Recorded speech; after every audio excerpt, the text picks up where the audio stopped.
ናብ እግዚአብሔር እንተ ተመለስኩምሲ እቶም ኣሕዋትኩምን ደቅኹምን ከዓ ኣብ ቅድሚ እቶም ማሪኾሞም ዘለዉ ምሕረት ኪረኽቡ ናብዛ ሃገር እዚኣ እውን ክምለሱ እዮም።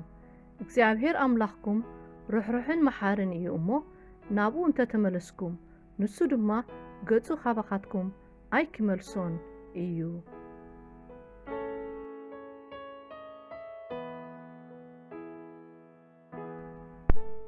እዚ ብስመይ እተሰምየ ህዝበይ ከዓ ትሕት እንተበለ እንተለመነ ገጸይውን እንተደለየ ካብ ክፉእ መገዱ ድማ እንተ ተመልሰ ሽዑ ኣነ ካብ ሰማይ ክሰምዕ እየ ሓጢኣቶም ከዓ ይቕረ ክብለሎም ምድሮምን ክፍውሰሎም እየ።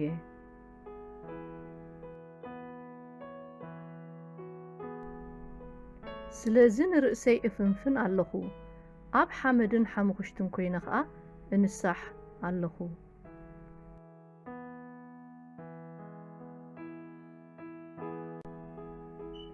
በደለይ እናዘዝ ኣለኹ እሞ ብሓጢኣተይ እጉሂ ኣለኹ።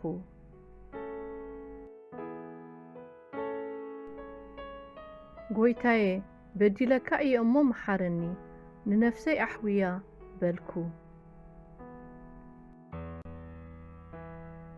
መገድኻ ንመፍረስቲ ክምህሮም እየ ሓጣን ከዓ ናባኻ ኪምለሱ እዮም። ገበኑ ዝኽውል ኣይሰልጦን እቲ ዝናዘዘሉ እሞ ዚሓልጎ ግና ምሕረት ይረክብ። ጐይታዬ ናባኻ ምለሰና ንሕናውን ንምለስ ንመዓልትታትና ከምቲ ናይ ቀደም ሓድሶ።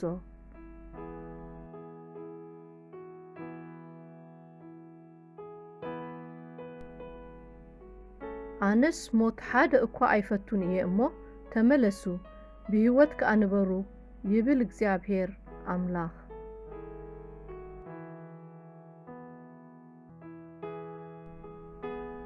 እምበኣርሲ ሕጁን ብጾምን ብብኽያትን ብቕዘማን ብምሉእ ልብኹም ናባይ ተመለሱ ይብል እግዚአብሔር።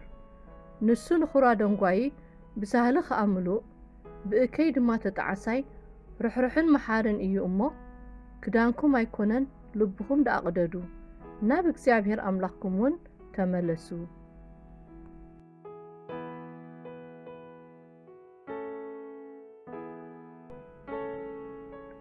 እምበኣርስ ንስኻ እግዚአብሔር ጐይታ ሰራዊት ከምዚ ይብል ኣሎ ናባይ ተመለሱ ይብል እግዚአብሔር ጐይታ ሰራዊት ኣነ ከዓ ናባኻትኩም ክምለስ እየ ይብል እግዚአብሔር ጐይታ ሰራዊት ኢልካ ንገሮም።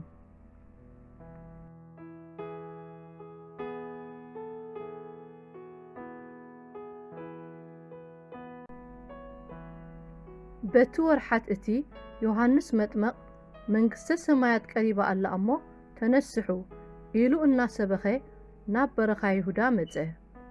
እምበኣርስከ ንንስሓ ዝበቅዕ ፍረ ግበሩ።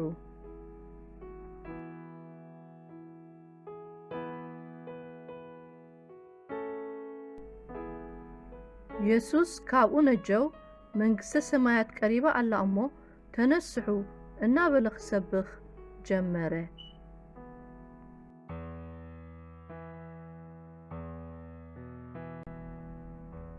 ኣነ ሓጣን እምበር ጻድቃን ክጽዋዕ ኣይመጻእኩን እሞ ምሕረት ትፈቱ መስዋእቲ ኣይኮነን ዝብል እንታይ ምዃኑ ኪዱ ተመሃሩ በሎም።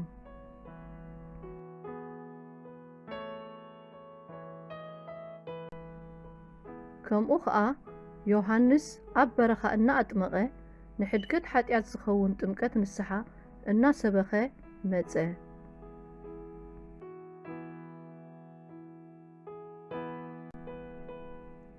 ድሕሪ ማእሰርቲ ዮሐንስ ከዓ ኢየሱስ ናብ ገሊላ መጸ እሞ እቲ ዘመን ተፈጸመ መንግሥቲ ኣምላኽ ከዓ ቀረበት ተነስሑ ብወንጌል እውን እመኑ እናበለ ወንጌል መንግሥቲ ኣምላኽ ሰበኸ።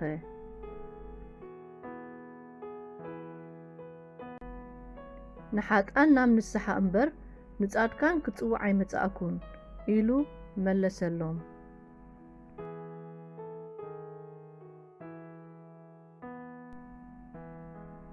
ኣይፋሎም እንተ ዘይተነሳሕኩምሲ ኩላትኩም ድማ ከምኡ ክትጠፍኡ ኢኹም እብለኩም ኣለኹ።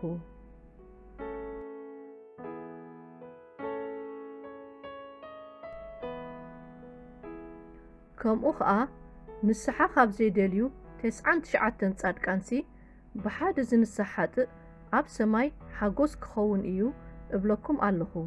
ከምኡ ድማ ብሓደ ዝንስሕ ሓጥእ ኣብ ቅድሚ መላእኽቲ ኣምላኽ ሓጎስ ይኸውን እዩ።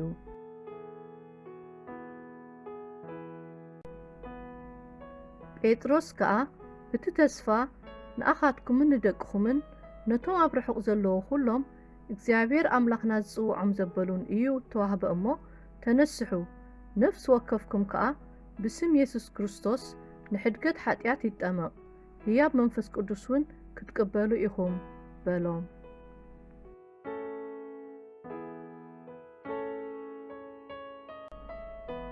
እምበኣር እስከ ኃጢአትኩም ምእንቲ ክድምስሰልኩም ካብ ገጽ እግዚኣብሔር ከዓ ዘመን ዕረፍቲ ምእንቲ ክመጻልኩም ነቲ ቅድም ንኣኻትኩም እተሓሬ ክርስቶስ ከዓ ምእንቲ ክሰደልኩምሲ ተነስሑን ተመለሱን።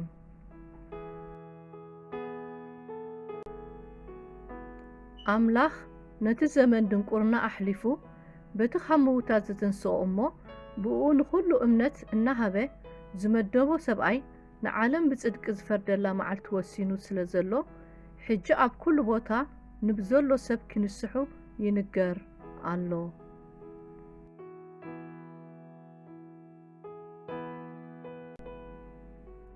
ንኣይሁድን ንጽርያውያንን ብንስሓ ናብ ኣምላኽ ክምለሱ ብጎይታና ኢየሱስ ክርስቶስ ከዓ ኪኣምኑ እናመስከርኩ ዝጠቅም ዘበለ እናሰበኽኩልኩም ኣብ ዋዕላ ኾነ ኣብ ቤት ኮነ መምሃርኩም ከቶ ኣየብኰርኩን።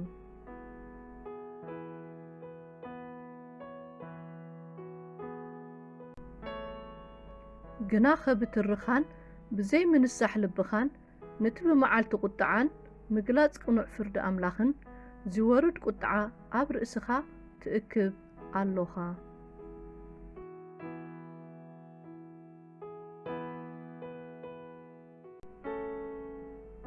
ጐይታስ ኩላቶም ናብ ንስሓ ክበጽሑ እምበር ሓደ እኳ ክጠፍእ ዘይፈቱ ስለ ዝኾነ ምእንተኻትኩም ይዕገስ ኣሎ እምበር ከምቲ ንገሊኣቶም ዝድንጉ ዝመስሎም ንተስፍኡ ኣየደንግዮን እዩ።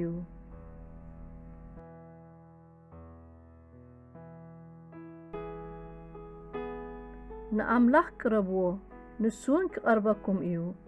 ኣቱም ሓጣን ኣእዳውኩም ኣጽርዩ፣ ኣቱም ሰብ ክልተ ልብውን ልብኹም ኣንጽሁ።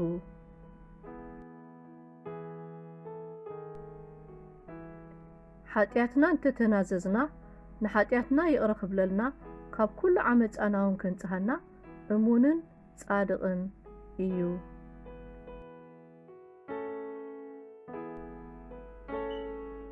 ስለዚ ተነሳሕ እንተ ዘይኮነስ ቀልጢፈ ክመጽእ ብሰይፈ ዓፈይውን ክዋግኦም እየ።